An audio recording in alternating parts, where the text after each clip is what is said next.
You know Gray Bar for electrical parts, but there's one more thing you may not be thinking of us for that can help maximize your next project's total value.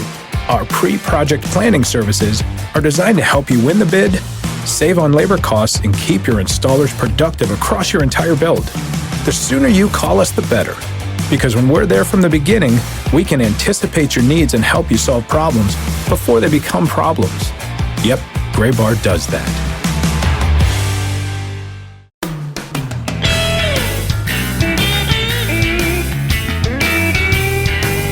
The 119th episode of the Show Before the Show podcast gets started from MILB.com. I am Tyler Mon. Sam Dykstra's in New York City. We're diving right in. Hi, Sam. Hi, Tyler. This is snappy. It feels snappy. When you say we're diving right in, like, yeah, we're not. There's no time for pleasantries. No time to waste. Today. We got too many trades to talk about. We got too many prospects going too many places. We got all kinds of good stuff. But before we get into all of it, thanks for finding the podcast, The Show Before the Show. We're at MILB.com/podcast. We're on iTunes. We're on Google Play now. We're on the Stitcher app as well. Wherever you find us, give us a rating and a review and a subscription. You can also get in touch with the show, podcast at MILB.com. You can find us on Twitter. Sam is at Sam Dykstra, MILB. And I am at Tyler Mon. And with that, we'll get started on Three Strikes for episode number 119. And it has been Trade City around the major and minor leagues as of the last week. Since we last talked to you, these are just some of the deals that have gone down. The Chicago White Sox shipped left-hander Jose Quintana to the Chicago Cubs in exchange for outfielder Eloy Jimenez and right-handed pitcher Dylan Cease, among others. First baseman Matt Rose and shortstop Brian Fleet also went to the White Sox in that deal, but Jimenez and Cease, the big hauls there for the White Sox. A deal that is a little bit off of our radar because it's not quite as prospect-packed, but still, nonetheless, the Washington Nationals acquired Ryan Matson and Sean Doolittle from the Oakland Athletics in exchange for right-handed pitcher Blake Trinan, left-handed pitcher Jesus Luzardo, and third baseman Sheldon Noose. Just yesterday, we're recording this on Wednesday, the Arizona Diamondbacks acquired outfielder J.D. Martinez from the Detroit Tigers in exchange for three infielders, third baseman Dawel Lugo, shortstop Sergio Alcantara, and shortstop Jose King. And then another big one involving, guess who? The Chicago White Sox. This also went down on Tuesday. The New York Yankees acquire a package of three major leaguers, Todd Frazier, David Robertson, and Tommy Kahnle from the White Sox in exchange for Blake Rutherford, Tyler Clippard, and Ian Clarkin. Blake Rutherford, a top 100 prospect, a very dynamic outfield talent. The White Sox are going to be the topic here coming up in Strike 2. But these three deals, Sam, taken all in a large context, we're still 12 days away from the trade deadline. Big moves all across the board. Yeah, definitely. I think the biggest shocker was that Quintana deal when it happened. I would have loved to talk about it last week because now it just feels like, oh yeah, it's kind of old hat. There's so much that's happened in between. But in the moment, I don't know about you, Tyler, but when it broke through the teams, which was so bizarre. That was one of the craziest things about it. Right. In this whole age, especially if you follow NBA free agency, everybody is, there's the guys you go to in MLB. It's Ken Rosenthal, the John Heymans, the Jeff Passons, whatever. And it was just the White Sox tweeting out, we have traded Jose Quintana to the Cubs for Eloy Jimenez, Dylan Cease, and others. And you're just like, okay, this was obviously a hacked tweet. Like, there's just, that it's was so my nonchalant. Exact thought. That was really my thought. It came out, and I was like, somebody got into the White Sox account. But then I thought, I don't think they'd take the time to acquire, and this is certainly nothing against the two other guys in that deal, but I don't think they would take the time to figure out Matt Rose and Bryant Fleet would also be in that deal. So I was like, well, maybe this is actually real.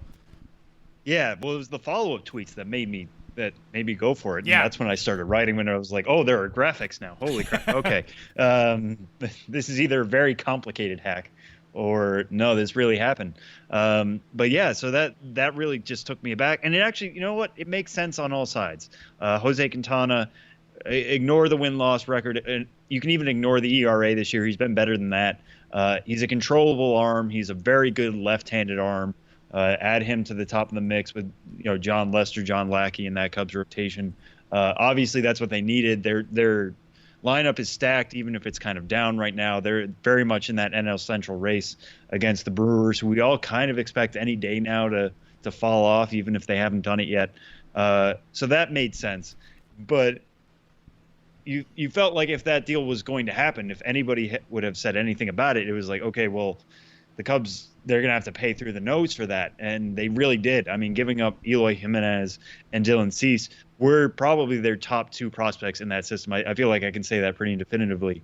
The Cubs system, for all that it's done and all it's created in terms of major league talent in recent years, even this year, those were the 2 guys left really to get overly excited about. And now they shipped them away for Quintana, and they're trying to go for a repeat World Series title. And like I said, he's controllable. He's under contract for multiple years. This is what you have to do to make this deal go. It doesn't feel like there's an obvious winner right away. If Quintana helps the Cubs win the NL Central this year, gets them out of that wild card game, gets them into, pitches a couple postseason games, does as well as we all expect him to.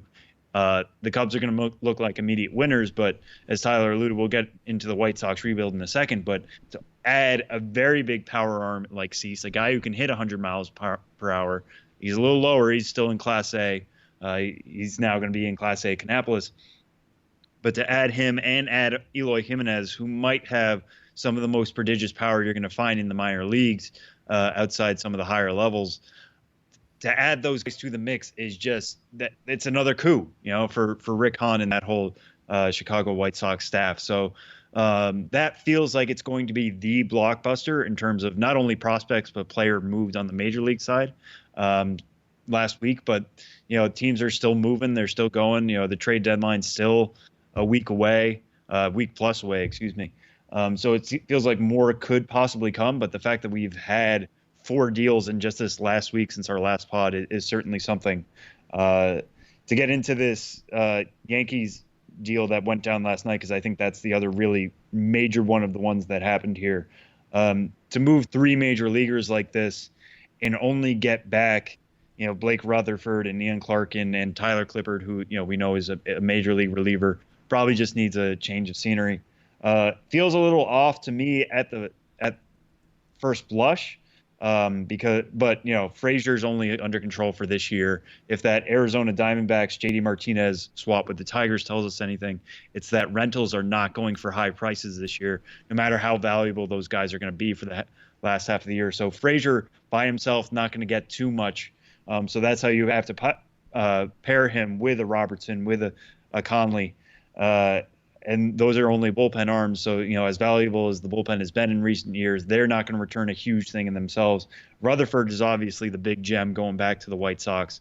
Like Tyler said, multifaceted outfielder. He went into last year's draft year as probably a better outfield prospect than Mickey Moniak. Some things happened their senior year. He kind of got passed due to some signability concerns. I think he dropped to the Yankees, eventually signed for around $3.3 million after being the 18th overall pick. Hitting .281 with a 3.42 OBP this year. Not quite showing the power that he could certainly grow into. Only 2 home runs this year at Class A Charleston. 9 stolen bases. He could be one of those overall outfielders that just does a little bit of everything really well. Not quite showing it yet. Only turned 20 in May. So tons of development left with him. And, the White Sox scooping up as many lottery tickets as they can get. They'll certainly take him.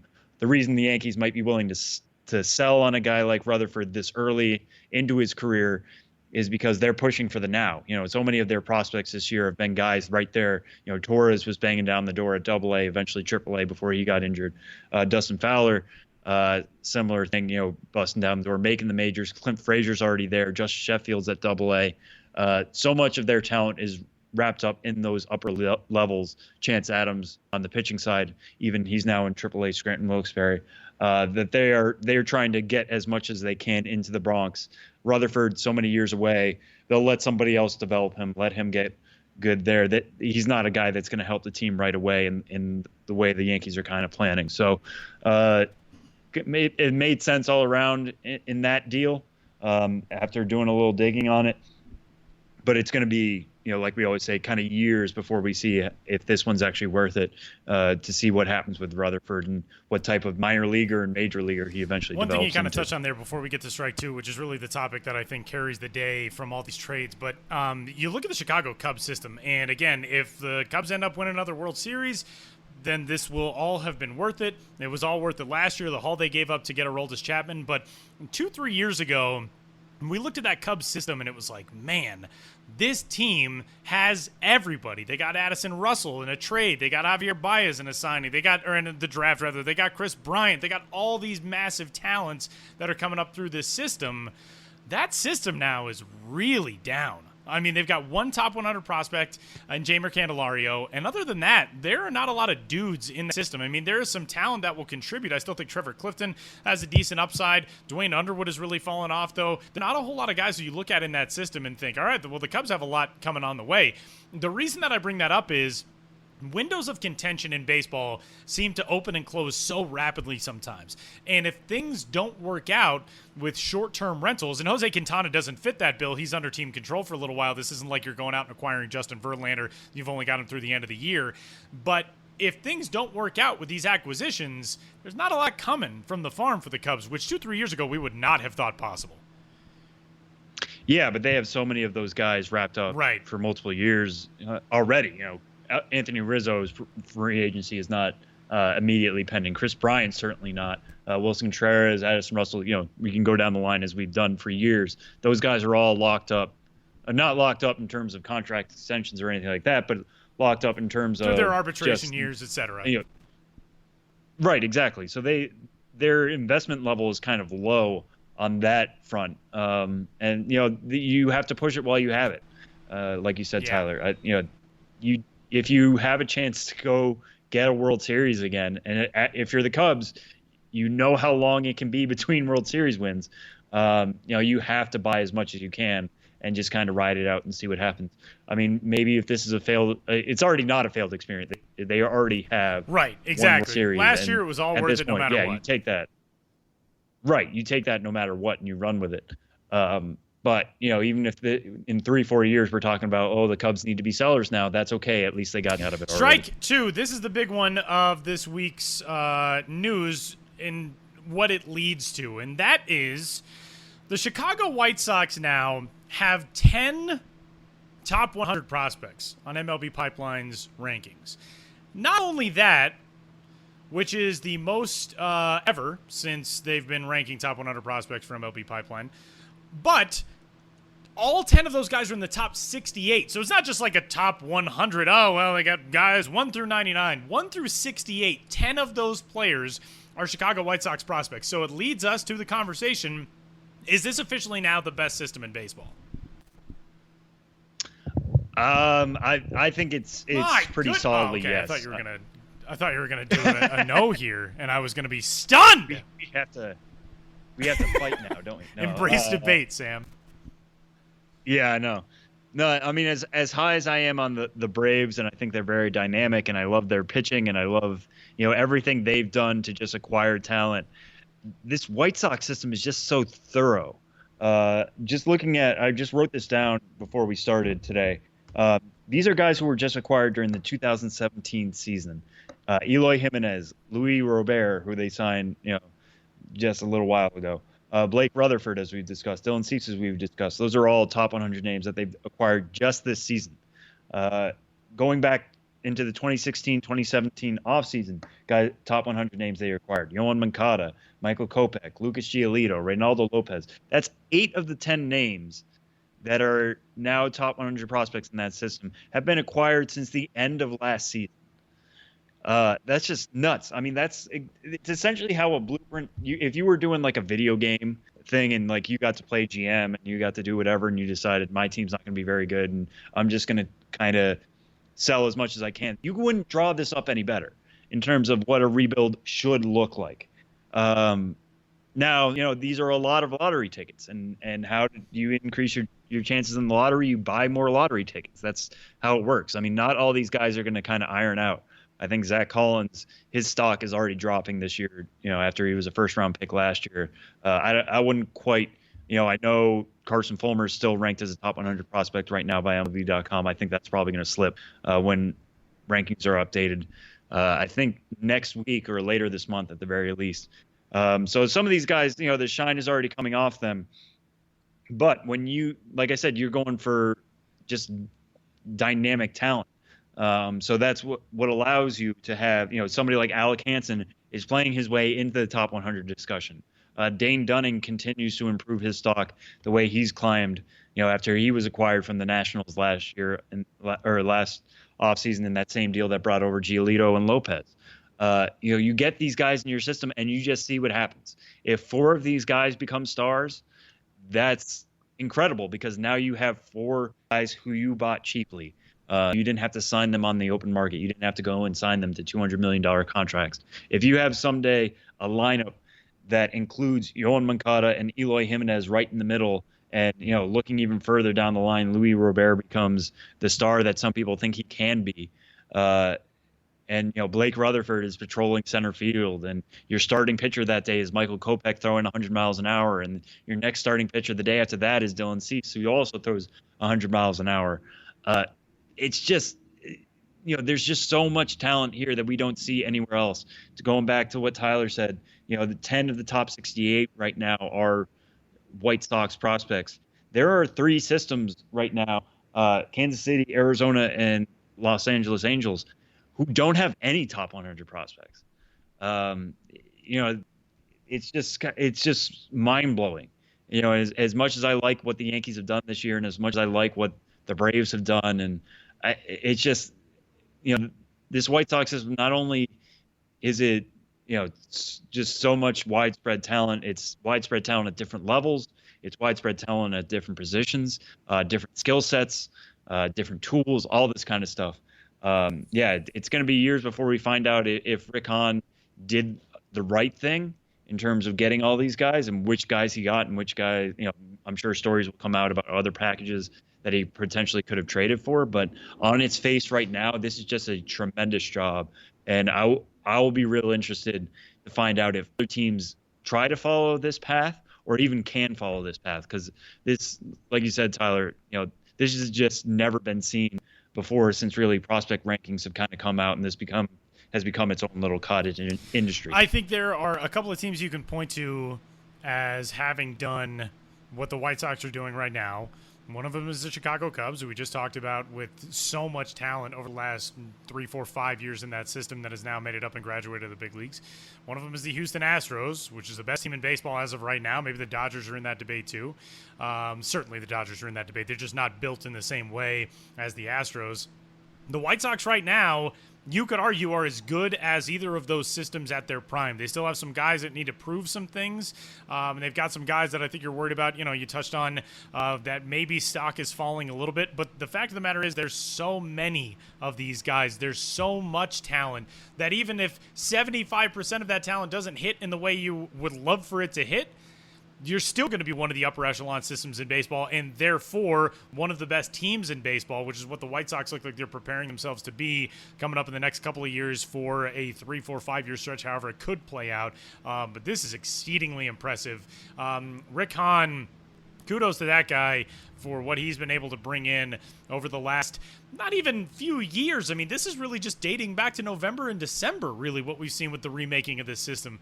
And it's been very impressive to watch. And it's kind of like now you see the White Sox are getting set to announce a trade, and you just wonder, well, how bad are they going to fleece whoever they're going into this deal with?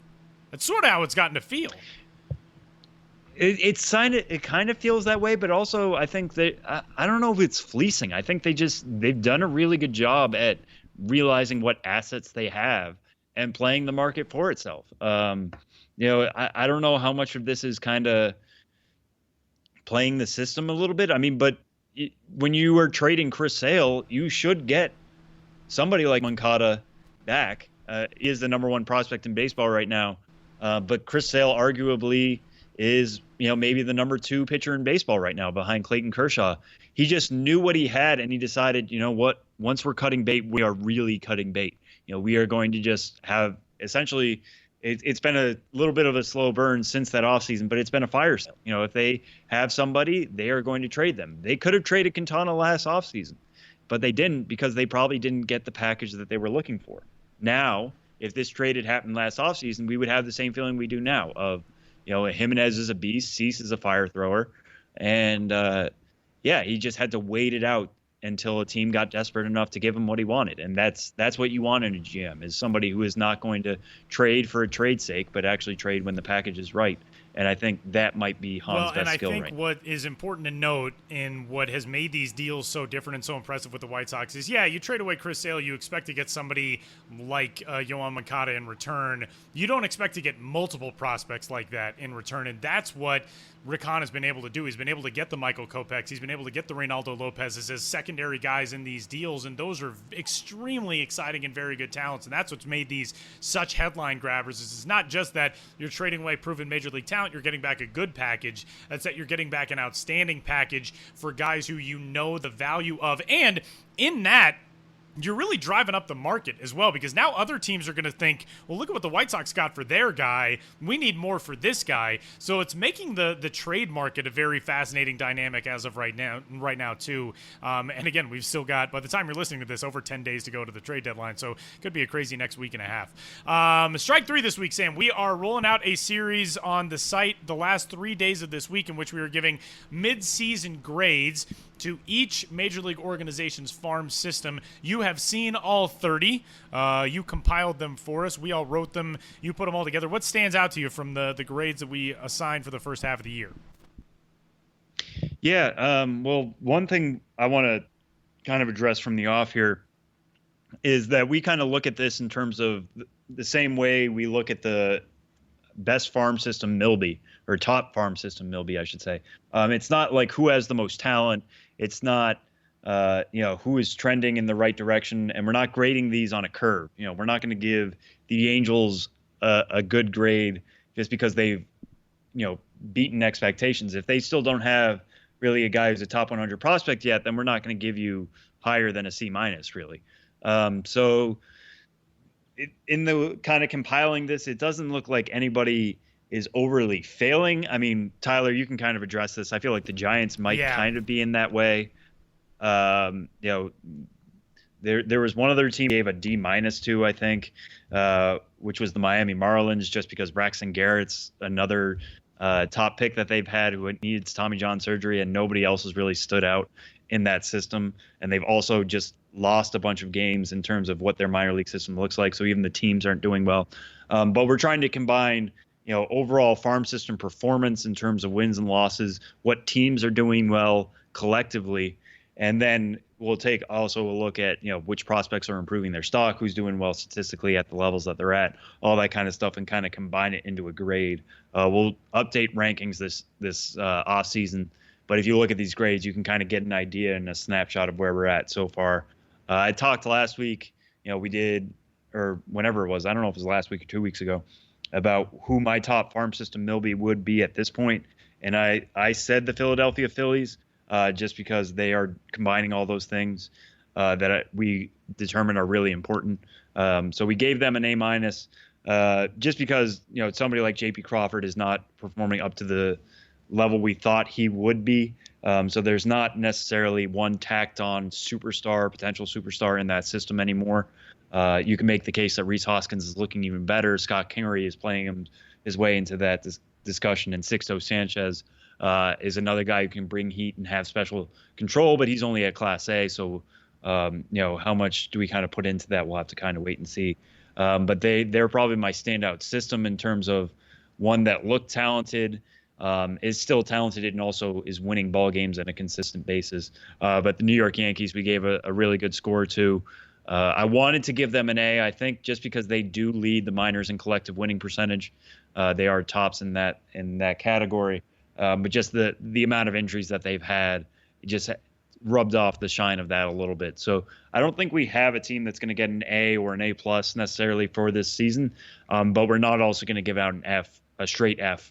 Though, Tyler, I would like to hear your thoughts on the Giants and what has kind of gone wrong in that system and what they could potentially do. Yeah, in the second that half. system right now, and they have not been helped by factors out of their control, such as health. I mean, obviously, Christian Arroyo's injury is something that was just such a bummer. He missed a couple of weeks after being hit in the hand by a pitch, basically immediately after his return to AAA. Then in his first game back, was hit in the same hand and broke it. So Christian Arroyo could be done for the rest of the season. Tyler Beattie's season has not been very good. He's got a 5-7 record and a 5.12 ERA and 18 starts so far this year for AAA Sacramento. The strikeout numbers, not overly impressive, 78 Ks and 102 innings pitched. Opponents are hitting him to the tune of a 287 average. And you just look down the line, there are some impressive seasons.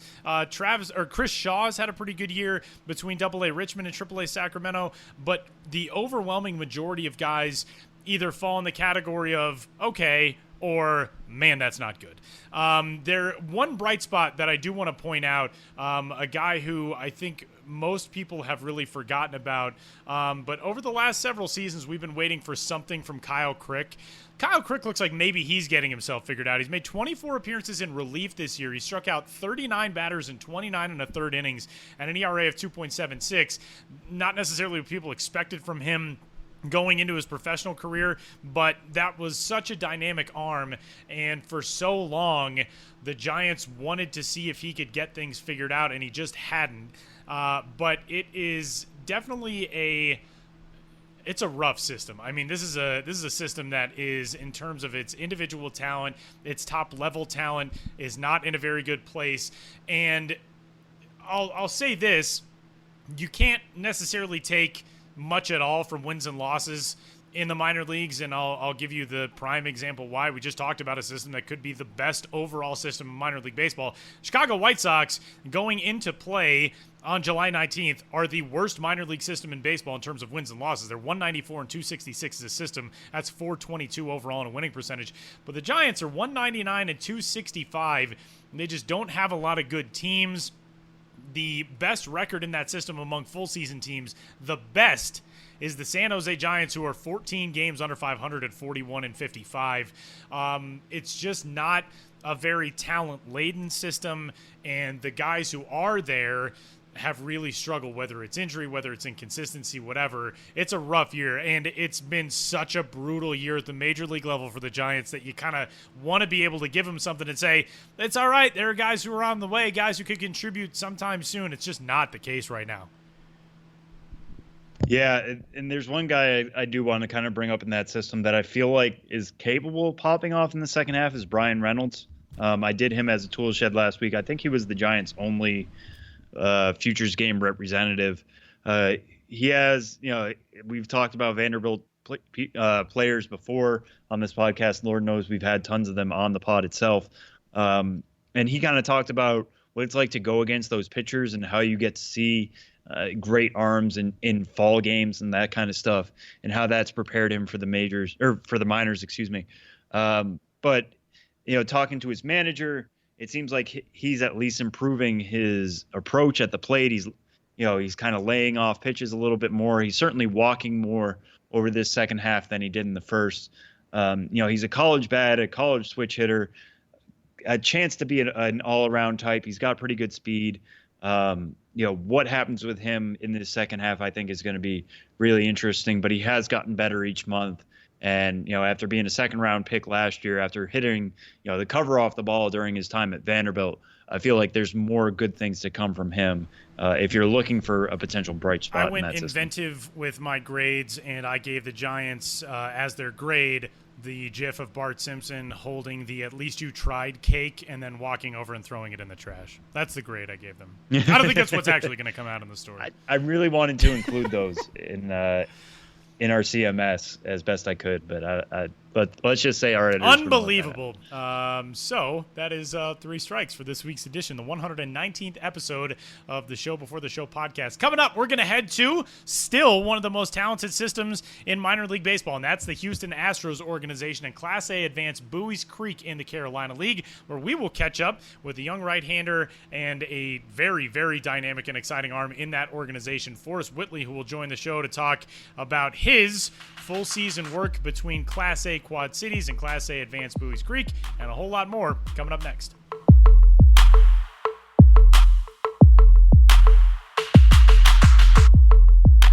The Carolina League is where we find our guest for episode number 119 of the Show Before the Show, and the Houston Astros organization with the Buies Creek Astros at the Class A advanced level. It is Houston's number 5 overall prospect, Forrest Whitley, the right-hander who joins us. Forrest, welcome to the show. How are things? Things are good. Thank you for having me. Absolutely, man. Thanks for joining us. So this has been, let's say, a decent start to your Carolina League career. 3 starts, an ERA of 0.57 at the Class A advanced level, 8 hits allowed in 15 2/3, 24 strikeouts against 2 walks. Baseball's supposed to get more difficult as you climb the ladder. Did nobody explain that to you? No, they did. What has enabled this in the Carolina League? I mean, the numbers were great in Quad Cities, and we'll talk about that, but this has been really eye-opening so far. Yeah, the thing that I can just attribute that most to is just being able to translate my performance in the Midwest League over to the Carolina League. I feel like with the things that I'm able to do, I'm able to kind of translate that anywhere I could go. So, things have just obviously worked out in that manner, and just plan on keeping it going.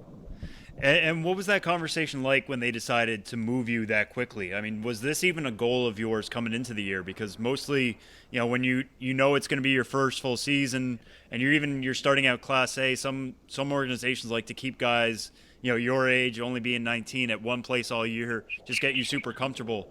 So what was that conversation like when they wanted to move you as quick as they did? To be completely honest with you, like I was very surprised. It was from like a commuter bus trip, and they told me I was going up at the end of that bus trip, and I was in shock. I was not expecting to get moved that quickly.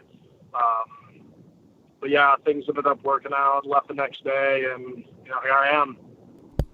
And take us through your approach to this first full season. You get taken in the first round last year by the Astros, go into a system that's obviously on the rise, a major league organization that's on the rise, having a really good year this year. They start you out in April. Some organizations have started their first round pitchers, later they held them back and extended, something like that. You're coming right out of the gate. What was your approach to your first full season, and what were your expectations? My expectations, they weren't too big, just coming in and, pitching wherever they place me. I trust these guys a lot and what they're doing with me. So just perform to the best of my ability wherever they stick me, and see where I end up. And then as far as like personal goals, just limit the walks, limit the hits, limit base runners altogether, and just get ahead in the count, limit your pitches per outing. And those are just a couple of things that I've been working on so far this year, and they've been working out. Forrest made 12 appearances with Class A Quad Cities in the Midwest League to start the year, a 2.91 ERA over that span of time, and 67 strikeouts and 46 in the third innings. The strikeout numbers really jump off the page this year. Combined in 62 innings, it's 91 Ks against 23 walks. What do you think it is about your arsenal? I mean, you've got 4 very well-graded pitches, and guys, especially at the Class A level, are still learning in large part how to mix, how to attack hitters, game plans, all that type of stuff. What do you think has enabled that's been so difficult for hitters to key on from what you've been able to approach them with over 2 levels? I really think it's just the change of speeds that's really been the difference maker. And, lately my changeup's just been a lot lower speed than it had been previously to this year. It's almost like a 12 to 15 mile an hour difference. So I think that's another thing. And I think just the speed differential all around my arsenal is pretty solid. They're all different speeds, and I think that's just that's the main thing is keeping the hitters off balance, is the change in speeds in all my pitches.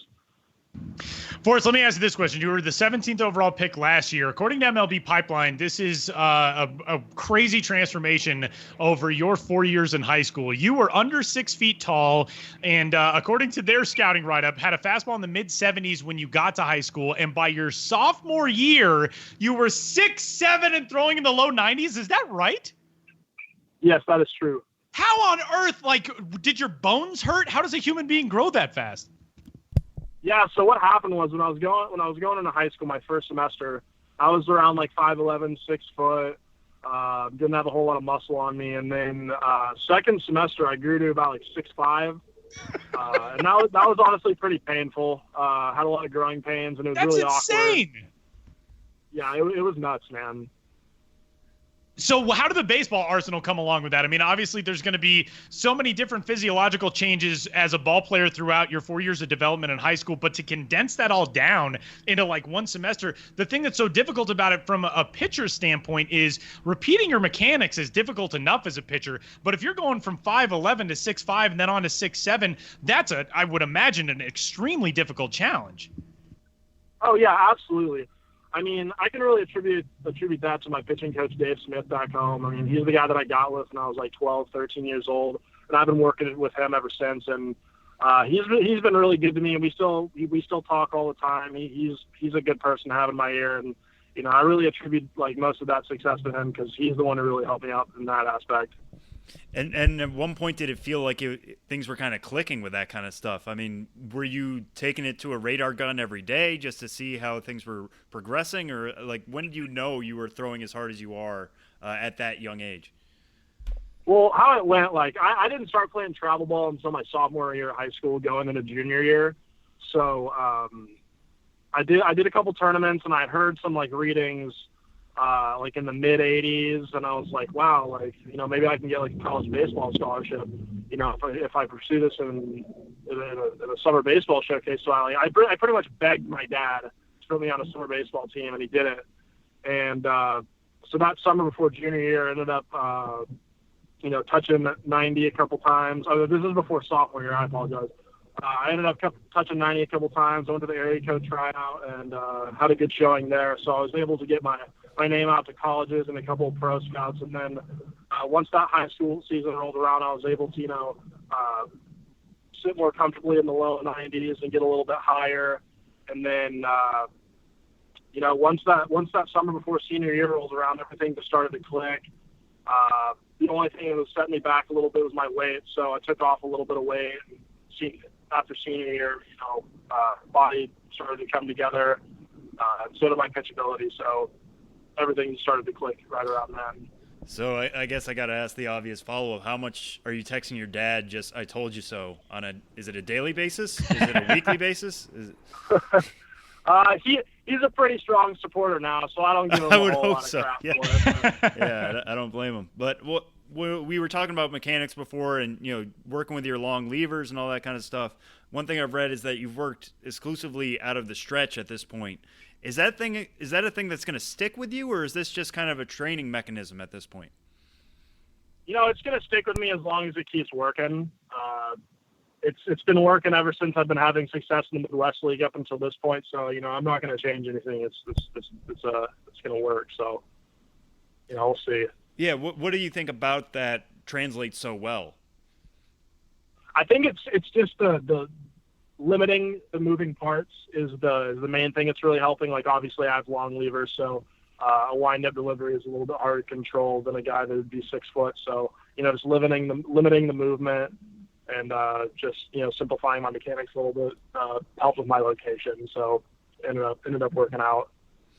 And one thing I always like to talk to, you know, especially first-year guys, you know, you're used to, in high school, going as deep as you need to, trying to win games. Obviously, now it's about development, and they've got a pretty good cap on you in terms of pitches and innings for the season and all that kind of stuff.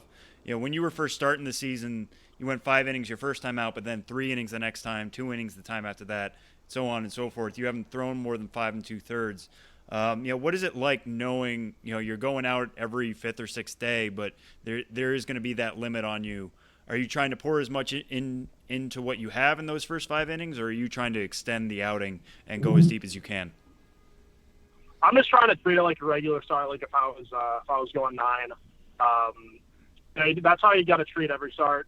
You can't really think too much about the pitch count going to the outing. You just got to focus on going out there and throwing 9 and, you know, trusting the guys, the coaching staff to, you know, pull you when it's time and understand that they have a plan for you. So, you know, that's just my mentality. I feel like that's the best mentality going into it because, you know, I'll eventually be going whole games or as long as I could possibly go in the upper level. So that's just the mentality I have going into it. Forrest, I want to go back a couple of years in your high school career. In 2015, you remember the United States U18 national team that won the Americans' 3rd consecutive Under-18 Baseball World Cup in Osaka, Japan. That team went 8-1. You guys beat Japan in the gold medal game, a 2-1 game in front of 15,000 fans at Koshien Stadium. That was an intense competition, an intense tournament, but I would imagine also prepared you for what you would see in pro ball. I mean, you haven't seen any crowds of 15,000 yet in pro ball, but But take me back through that experience, what that was like being on a team. I mean, there were a lot of guys on that team that are already in pro ball as well, or playing at a high level collegiately. To have that experience, to have that exposure, and to win a gold medal overseas with United States across your chest, what was that like for you? Well, I'm going to let you know that was definitely by far the best baseball experience I've had up until this point. I still keep in touch with all those guys. All those guys are really dear friends of mine. So, but yeah, like you said, the competition in that tournament, everything leading up to that point, and the trials, really, really prepared me for what I'm seeing right now. So I completely agree with you in that aspect. And you know, it was truly an unbelievable experience. You know, travel overseas and play overseas competition with the best guys in the country. That was just like truly a one of a lifetime experience. So it was unreal.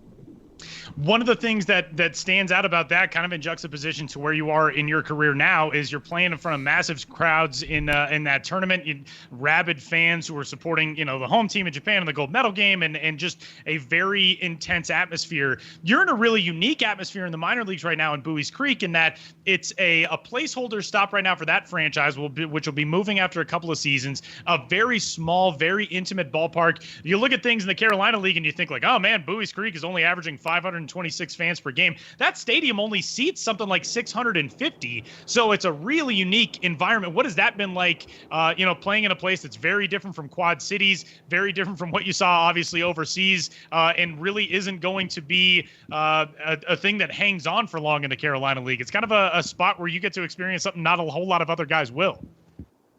I'm just kind of taking it for what it is. I think it's pretty cool that I get an opportunity to play at Bowie's Creek. There's only a 2-year window that ever happened. So, I'm just trying to look at the positives to it. And as far as the crowds go, I feel like that's pretty relative. It's not something that bothers me much, and I think it's not really something that bothers the team much either. Once you get into pro ball, you kind of get used to the small crowds. I was able to get used to that last year in the Gulf Coast League, where you could average like maybe 6 or 7 people a game. So as far as that goes, it doesn't really bug me that much, and I think it's a pretty cool opportunity to play at this place in the way that I'm looking at it. And kind of sticking with that idea of being at Bowie's Creek, we were talking about moving up as quickly as you have, and you said that was a little bit of a surprise to even you. With the moves that you have made this year, does this change the feel of the trajectory you're on? Do you feel like you can be a quicker climber than even you believed back in February or even March? Oh, absolutely. This has instilled a ton of confidence in me, and I think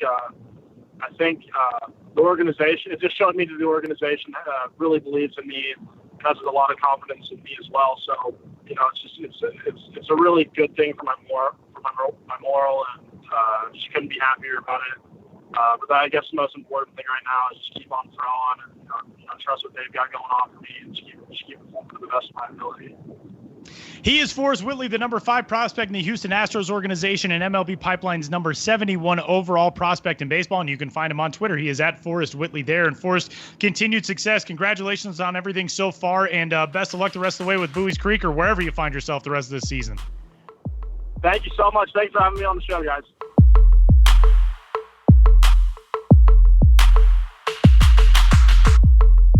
Another good week for promotions across the world of minor league baseball, and Benjamin Hill is to discuss any and all of them with us in this segment. Hi, Ben. Hi. Probably not all. Yeah, I was going to say that. We're not going to discuss all of them. There's just not. Buckle in, everybody, because we're going to go through coast. all of them. Yeah. The Arizona League Angels this week will be doing If an Arizona League team was doing a promo, that would be like a special, because that would be a first in baseball history. Yeah. Would they have to do something just small for that to be notable, or do you think they would have to just blow it out just to get as many people as possible to go to an AZL game? Well, first they'd have to start charging admission and keeping attendance figures and that. Yeah, keeping attendance figures. They could say all scouts and family members get in free, just like every other game. I actually don't know the answer to this in most cases. Do they play in the big league spring training stadiums for the most part in the AZL? I think it's the GCL is different. Is mostly on backfields? I think it's mostly on backfields. I'm no expert on it, but I don't think they usually play in the proper facility, although I wouldn't be surprised if at times.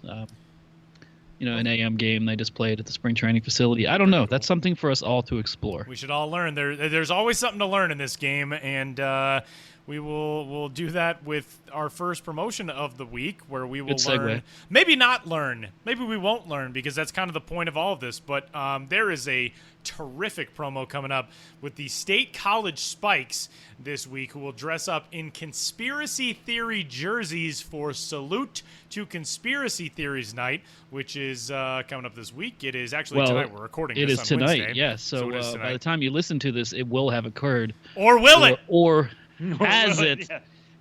That's what they want you to think. But this is great. The Crosscutters are the opponent for this week, the Williamsport Crosscutters for this game. State College Spikes will take the field against the Crosscutters wearing jerseys that feature on the front a sublimated image of the moon landing, possibly faked, and on the back, a backpack parachute with the name tag that says property of D.B. Cooper. If you are unfamiliar with D.B. Cooper, fall down that internet rabbit hole, because that's one of my most favorite world mysteries of all time. But this is a really cool promo night. This is a good idea. It's a totally bizarre promo, and the extent to which the Spikes have gone to add a lot of details and have a lot of fun with this is really remarkable and admirable, I'd say. So it's Salute to Conspiracy Theories Night, and it is a wide-ranging celebration of the biggest mysteries in American history, and the Spikes claim to have solved many of them. D.B. Cooper is scheduled to land on the field tonight, I guess via parachute, and deliver a first pitch balls, and those will be thrown by Ike the Spike, the mascot, wearing a bloody sock, referencing the Kurt Schilling conspiracy theory of whether or not his sock was actually bloody. And Sid Finch is throwing out the other first pitch. Like the actual Sid Finch, like the guy who posed for the picture, or just some guy who's going to be, not wearing a shoe and having a backwards Mets cap? We don't know. We like really so don't many know. Things we don't know. Yeah, is it going to be the actual DB Cooper? I don't know. But there's a lot of stuff going on here. They're going to have Secret Service personnel guarding the kid zone because it's Area 51 East on this night. And actually, just pretty shortly before I came in here to tape this segment, I saw a tweet that said the grounds crew has actually put crop circles in the outfield. So there's a lot of stuff going on. If you check out these jerseys, they're obviously in the article. Check it out on MILB.com. They reference the moon landing. They reference D.B. Cooper, and then the Spikes name. Every letter has all these arcane symbols next to it.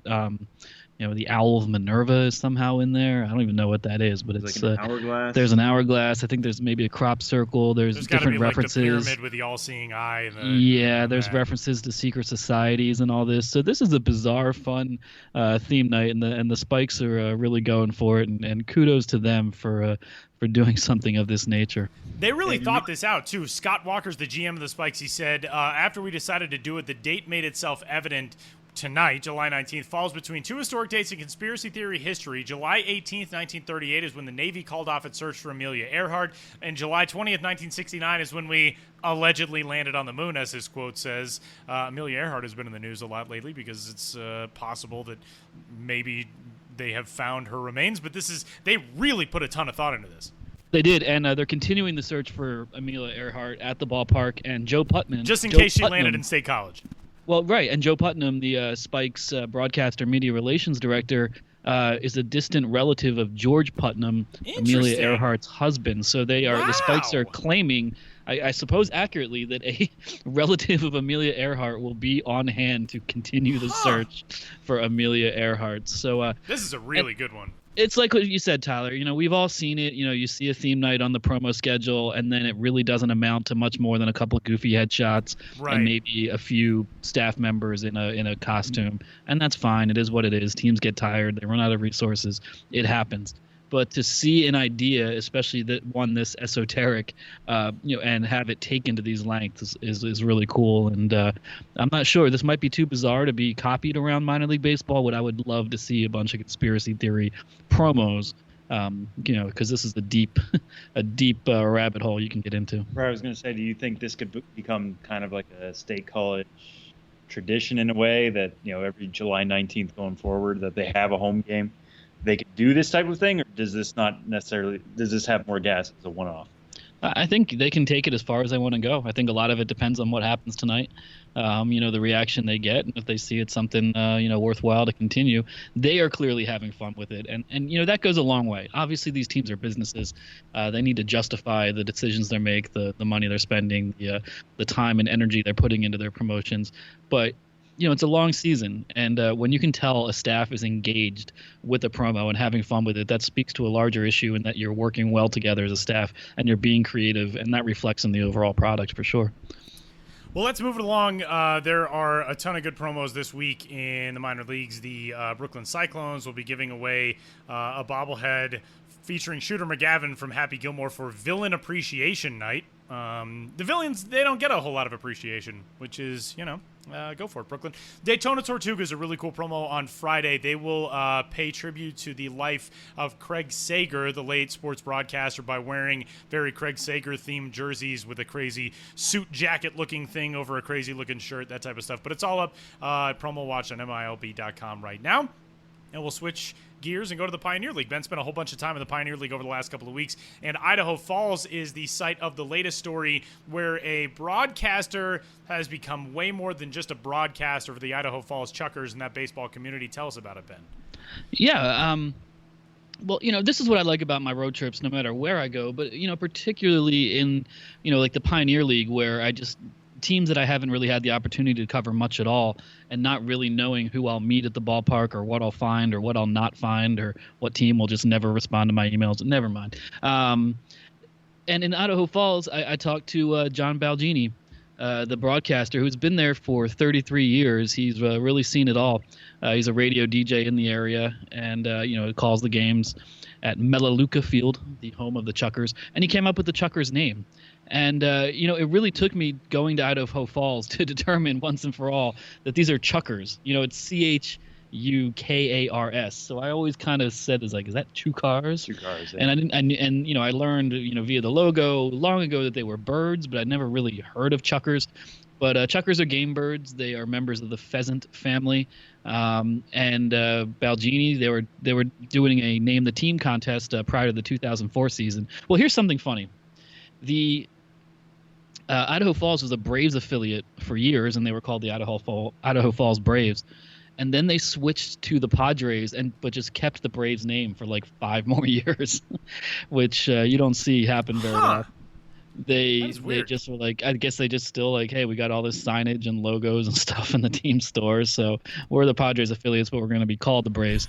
But they eventually spent several years as the actual Idaho Falls Padres, and then when they switched to KC, to Kansas City, prior to 2004 with their affiliation, that's when they said, let's do a unique name.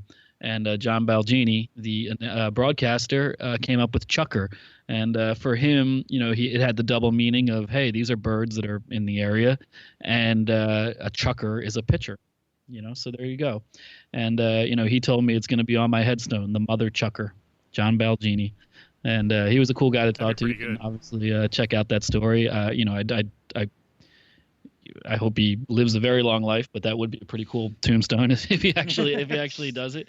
And he also told me a story about how Waylon Jennings would be in the broadcast booth with him on occasion, because his partner, who was an Idaho Falls broadcasting legend, Jim Garshow, worked in the radio biz and gave Waylon his first job, and they stayed friends. And Waylon would come by Idaho Falls and hang out in the press box and stay on the air for a few innings. So that's pretty cool stuff. So pretty cool to go to these places and meet these people and write about them, and that's what I'm doing.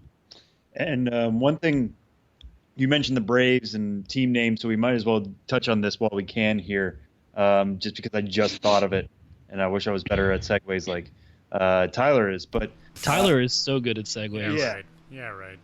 No, you really are. You're much better at this than you're much more trained at this than I am. But anyways, speaking of segues, yeah, there we go. Sorry. No, but since we last talked, I think Gwinnett, has been the Braves as long as they've been a Braves affiliate. That's such a big part of that system, other than the Lynchburg Hillcats. But anyway, Florida Fire Frogs. They just changed this year. I got caught up in that. But now Gwinnett's going to be changing names next year. They came out with their team name possibilities: the Gwinnett Buttons, the Gwinnett Big Mouths, the Gwinnett Gobblers, Gwinnett Hush Puppies, Gwinnett Lamb Chops, and Gwinnett Sweet Teas. What can you kind of tell us about these? And, do you have a favorite amongst these 6? Well, first of all, what you were just kind of alluding to, the Braves own all the teams in their system except for their A Advanced affiliate, and that is currently the Florida Fire Frogs. But every other team in the Braves system is owned by the Braves and called the Braves. It's boring, but it's simple. So for years, it's kind of been like that's the way the Braves do it. And when Gwinnett came about, I believe their first season was 2008, I want to say, perhaps 2009. They were the Gwinnett Braves because they were owned by the Braves and they were the AAA team, and there you go. And they had moved from Richmond, where they were the Richmond Braves. Yeah, they were the Richmond Braves, and then they became the Gwinnett Braves. That's just the way the Braves do something. Not something. That's the way that they do things. Just things. No some. That's how they operate.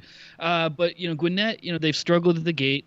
Some of the development around the stadium hasn't materialized, and not that a team name will fix larger issues, but they are definitely I think a team in need of unique branding and to kind of up the energy and excitement around the organization.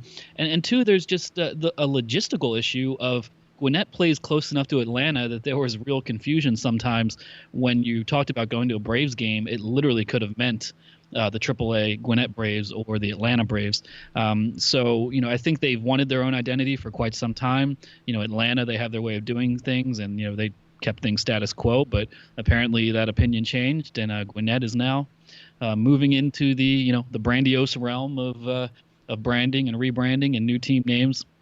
It's kind of interesting. I've been covering this for so long that at least 2 of these names I recognize right off the bat from other name the team contests that grandiose affiliated teams have held. I remember Lamb Chops was one of the options in Lynchburg's name the team contest last year when they ended up just keeping the Hillcats name. And I believe that Richmond, after the Flying Squirrel, after a AA team came into Richmond, I believe Hush Puppies was one of the options before they went with Flying Squirrels. So if I had more time and it was the off season, I'd go through and try to find team names that have been used in multiple name the team contests, because that's the kind of groundbreaking journalism that I do. And so there's a lot of good options. I was influenced by Twitter because as soon as it was announced that Gwinnett would be changing their name, before any of these finalists were announced, people kept saying Buttons. The Gwinnett Buttons. It's got to be the Gwinnett Buttons. And I'm a fan of American history, but I got to admit that I didn't immediately get it. That Gwinnett Button is he signed the Declaration of Independence, and Gwinnett County is named after Button Gwinnett. So this team would be the Gwinnett Buttons, and that's the name I've seen the most support for thus far, and probably would be my favorite because of the historical tie-in. I also kind of like Big Mouths just because. Well, it's named after the state fish, but I think Big Mouths could just be a really interesting logo. And I just kind of like to see what Brandiose would come up with for a team that is named the Big Mouths. But if I had to pick, I'd probably go with Buttons because you have a real cool American history tie-in. And then obviously it's the buttons. You have buttons on your uniform, and you could do all sorts of things with literal buttons while also tying it into your county's namesake and the Declaration of Independence. And as everyone knows, from the moment Georgia signed on with the Declaration of Independence through the present day, it was smooth sailing in relations between the South and everybody else. Ben, let's move on. AAA, the Salt Lake Bees. That was where your one stop outside of the Pioneer League was in your road trip out west. And the Salt Lake Bees have a broadcaster who has combined food and travel in the PCL and ballparks and everything about minor league baseball as it's kind of seen through the prism of food. And this is an upcoming story about that combination, which you don't get in a whole lot of areas to travel as far as the minor leagues go, from time zone to time zone to time zone. PCL is one of the most far-flung leagues in all of MILB. So tell us about this story. Yeah, when I was in Salt Lake, I try to vary my article topics, not just broadcasters, but I ended up doing back-to-back broadcaster stories here. This story will run on Friday. I'm speaking to you on Wednesday. This podcast will be released on Thursday, but it's all seamless. But the story on Friday is about Salt Lake Bees announcer Steve Clockie, who has been the team's announcer since the current iteration of this team began in 1994. And he became a big fan of the Food Network show, Guy Fieri, diners, drive-throughs, Diners, drive-ins, and dives. The triple D. Diners, drive-ins, and dives. I mean, I know the show, of course, but I always mix up the order of the different words. So he became a big fan of that show, and then had this idea, especially traveling around in the PCL, which is anything but Pacific Coast. You have teams as far east as Nashville and Memphis, and then Tacoma and Fresno and Salt Lake and Colorado Springs, and on and on and on. So he had the idea to look up all the different restaurant establishments that were in proximity to a PCL city and visit them. And when I talked to him when I was in Salt Lake a couple weeks back, he said that he's now been to 161 different restaurants that were featured on diners, drive-ins, and dives. And he's kept a blog, which hasn't been updated too recently. He said mainly because he's starting to run out of places, but he has a blog called Triple D in AAA, and I'm gonna do a story about Steve and his career with the Salt Lake Bees, and how he's on the side turned this into a culinary journey, and he's got lots of stories about his favorite restaurants all throughout the Pacific Coast League. There's a ton of them. He's Benjamin Hill. You can find him on Twitter. He's at Ben's Biz. The blog is bensbiz.mlblogs.com, and the stories are up on the site at milb.com as well. And favorite conspiracy theory before we get you out of here, Ben, what is it? Ooh, my favorite conspiracy theory. That would have to be, I don't know if it's a conspiracy theory, and this is maybe kind of a lame answer, but when I was a kid, I was really obsessed with the Loch Ness monster. Okay. And I don't know if it's a conspiracy theory or just something that can't be proven, but I've always been fascinated by that, and supernatural elements in general that can maybe be disproven. But I like a lot of the early 20th century, like late 19th century, when like seances were a big thing, and people were seeing spirits all the time, and really trying to get in touch with the afterlife and the beyond. And women would suffer from like hysterics when the ghost showed up. And I don't mean that to be sexist. It just seemed all the accounts, people would be passing out. So I like the unexplainable and things such as of that nature. But I can't say I'm a big conspiracy theory follower in the present day or in recent years. I try to stick to the truth and that which can be proven, as my exemplary journalism always illustrates. Well, you got to get to State College tonight then. They'll change you. Sam, you got one? I was just looking it up. I don't remember all of the details, but there's this guy who like showed up. They just dead on a beach in Australia. Yeah, the Somerton Man. The Somerton Man. Oh, yeah. He's one of my favorites too. And he just had a torn copy of a book, and like all the labels ripped out of his clothing, and nobody can identify this guy anywhere, and nobody has any idea who he is. That's a good one. Fingerprints, all this kind of stuff has not brought back who he is. So it's right up there with DB Cooper for me. That's a really good one. I like it. Benjamin Hill, again, on Twitter. He's at Ben's Biz. Blog is bensbiz.mlblogs.com. Conspiracy Theory Night is tonight in State College. All good stuff from Ben. Thanks, Ben. Thank you. It was all good stuff from me, and it's always great stuff from both of you guys, Tyler Mon and sitting to my left, Sam Dykstra. I was going to throw in there, or is it? But it's okay.